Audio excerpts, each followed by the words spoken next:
In this episode, we're talking HOAs, and I'm a little bit nervous. Got my jacket on and everything. You look like you're going to court. Feels litigious. It's a very litigious episode, this episode. HOAs make you a little nervous. Yeah, it's making me nervous.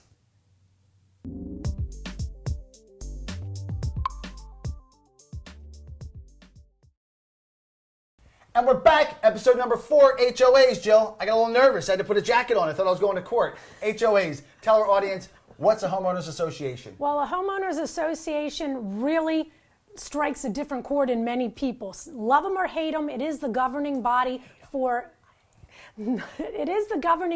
many neighborhoods and communities. Probably 60 million people live in an HOA in the United States today. And basically, it's a group of people that all the neighbors get together and elect, whether it's 3 or 5 members, and say, okay, you're going to make all these rules for us in the association to keep it together. Okay, and much like our political leaders, and I use those words leaders loosely down in Washington, they have no experience, no special skill set, True. No education, yet, and this is what kills me. No particular education. Okay. They may be highly educated They know nothing about individuals. transportation, or maybe they're an engineer and they happen to know something. They know nothing about road construction or engineering, Right. Yet they're making all of these choices on your behalf. That's the crazy part. And That's I think the part that I don't hard like. part is that the general premise of what an HOA was supposed to be came from very solid ideas. Let's keep up our property values. Let's keep the neighborhood looking homogeneous. Let's, everyone paint your house a respectable color that we Right. can all kind of agree on. But it's when it became expanded outside of those rules. What a lot of people don't realize is a homeowners association doesn't just govern how you take care of your property, it actually governs your actions within the community. There are some HOAs that, believe it or not, you do not have a First Amendment right. If you drop the F-bomb in your backyard, oh, you gotta be thrown out. I'd be fined to death. If you drop the F-bomb in your backyard, you can be fined, whatever the number is they said. It could be $100, it could be $200, it could be $500. You can be fined for dropping the F-bomb on your own property. That's how crazy these things and are. let's back it up just a little bit to give you an idea. How do you know what these rules and restrictions really are? Yeah. There is a group of documents that every homeowner has a right to get, the covenants, the restrictions, what's it, CCNRs? covenants, conditions, and restrictions. Yeah. They're the CCNRs in the neighborhood.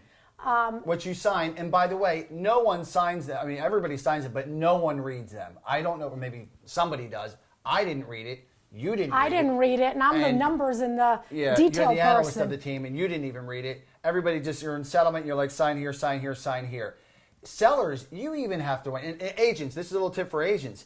You guys have to realize if there's a 30-day closing, Jill, go into this. They have, 15 days? Right. In the agreement of sale, generally a standard time frame is the agent for the seller has 15 days at the seller's expense to request a copy of these documents from the homeowners association.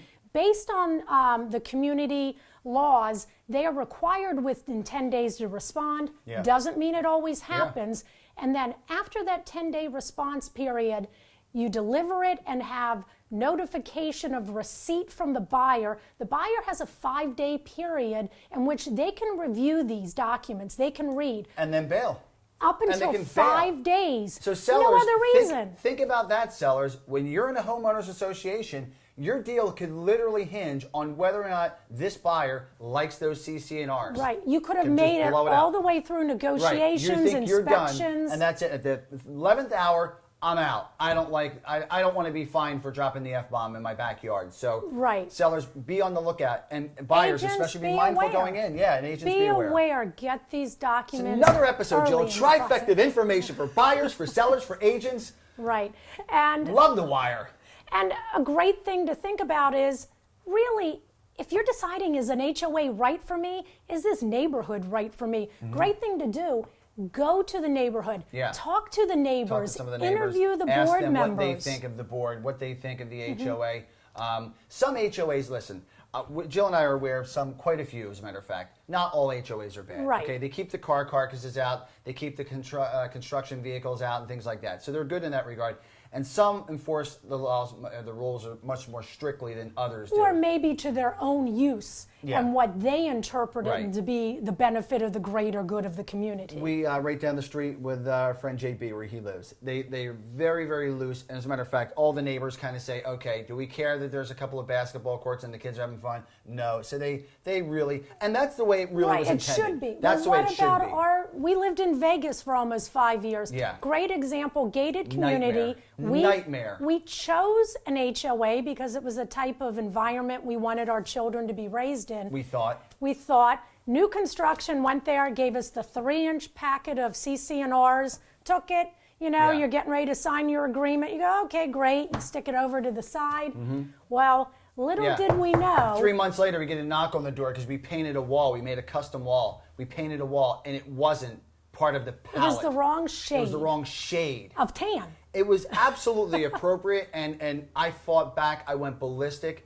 And we won that one. Yeah, we did. Well, then the other fine we had a $50 fine. The sprinkler went. The sprinkler head died. The sprinkler head. Yeah, there was a spot in the yard about like the size of a hula hoop, and we got a $50 fine. Just insanity. Well, a lot of these things are really irrelevant. And they're run by people that are clueless. They got beat up in high school. Something happened with them because I don't know why. First of all, you would want to have that job to begin with, but if you do, at least be cool about it. Just be cool about it. I don't get it. I don't get it when they try to be so over the top. I think the association's the original intent is great, but it's when like many laws on our books, it starts out with good intentions and then it just gets splintered. In fact, it just.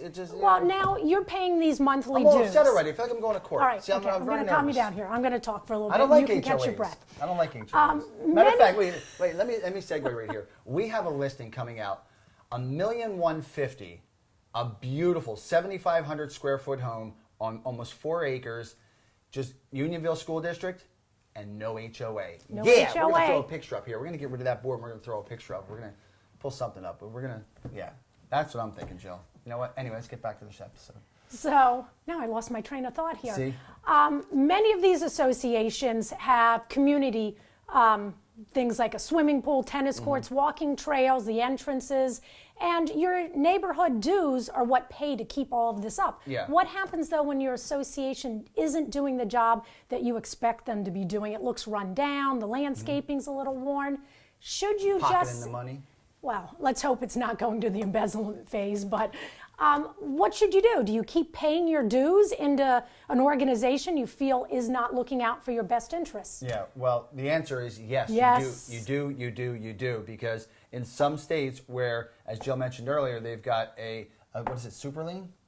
Well, it goes into a super lien. That's even jumping in. You have to pay your assessment. Right. If you were in arrears for so many months, what happens, the association can actually put a lien. Well, they start with the lien procedure. They start with the lien, and then they get, long story short, they can foreclose on the property. And in some states, there's 20 states in this nation where they actually will take out the first lien holder, which would be Bank of America company. Or whomever had the mortgage. So this is Vegas, called a super lien. Yeah, in Vegas, the Supreme Court actually just ruled, and I know this doesn't matter to PA people, but anybody living in Vegas, and Jill, that's right, we got a worldwide audience. We don't have to keep this to Pennsylvania. $880,000 home. Home sold for $6,000 to cover the dues. I mean, that's insanity. Well, let's back this up and give a little information on the background here. What happened? There were $6,000 in back assessments not paid to the Homeowners Association. Nevada is one of those states that become a super lien, which means it goes in front of the primary first mortgage lien on the home. The HOA was unsuccessful in collecting these fees, so they put the home into foreclosure. Due to a lack of a national database of HOA information, the mortgage holder wasn't aware that this was going into foreclosure. If they had been aware, for a mere $6,000, they could have paid the back dues to the association and kept their first in line place as primary lien on the property. They didn't know this was happening. It went to foreclosure, sold for $6,000. The HOA was paid off, and the mortgage company got nothing. And this is the case you're referring to that went to the Nevada Supreme Court and lost. It has now set precedent for HOAs across the country. Scary situation. Are we sure about that? Absolutely sure. It's set precedent across the nation. It has, and it happened in 2015. Well, there you have it. Google, go ahead. Hey, you know what? That's why you're corporate contracts and compliance. Okay.